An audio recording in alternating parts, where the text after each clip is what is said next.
Hi, I'm Paul Schaefer and I'm director of the World Culture Project based in Markham, Canada. We're standing here today in front of a monument of John Muir. He might be known to many of you.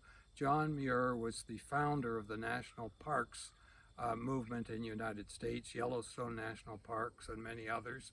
But interestingly, he came to this part of Ontario, which is Collingwood, which is very quickly becoming a major center for gastronomy, arts, and tourism, and explored this area from a natural setting, starting with Niagara Falls and coming up through the Niagara escarpment before he went to the United States.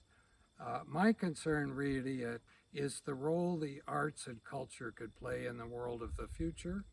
And most of the work that I've been doing over the course of my life is intended to show that the arts can play a much more important role in our lives going forward into the future than they have in the past. And when I talk about the arts in that sense, I don't just only mean the performing, exhibiting, and creative arts. I mean the culinary or gastronomic arts, the material arts or the crafts, the architectural arts, the photographic arts, the cinematographic arts, and so on.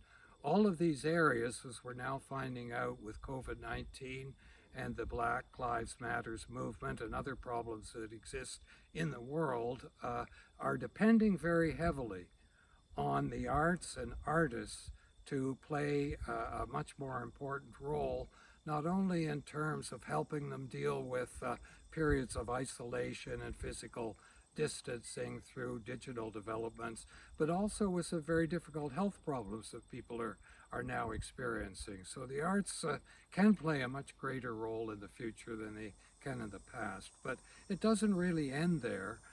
The arts are also a gateway to learning more about culture and cultures and how it might be possible in the future to enter a cultural age.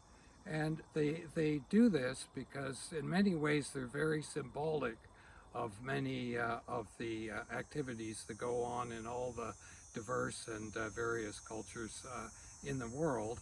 And we're learning increasingly that that role is more and more important in coming to grips with world problems like climate change, global warming, and the environmental crisis, creating more equitable distributions of income, coming to grips with hostilities and conflicts that are opening up between different genders, races, ethnic groups, cultures, countries, civilizations.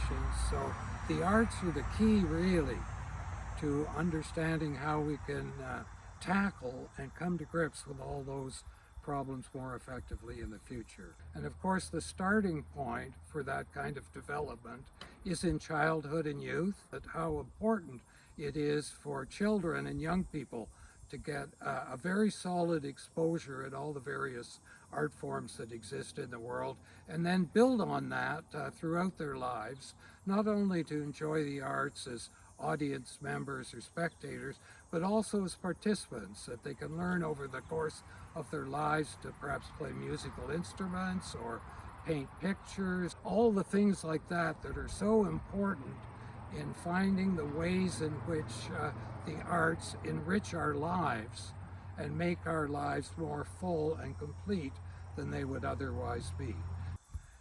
I have a book coming out now in the next few weeks that is related to these matters. The title of the book is The Arts, Gateway to a Fulfilling Life and a Cultural Age. And it is devoted to the artists and arts organizations in the world for all the beauty, happiness, joy, creativity, and spirituality they have brought into the world in the past, are bringing into the world in the present, and can bring into the world in the future if we increase our understanding and the importance of assigning a much higher priority to those areas. Thank you very much for watching this video.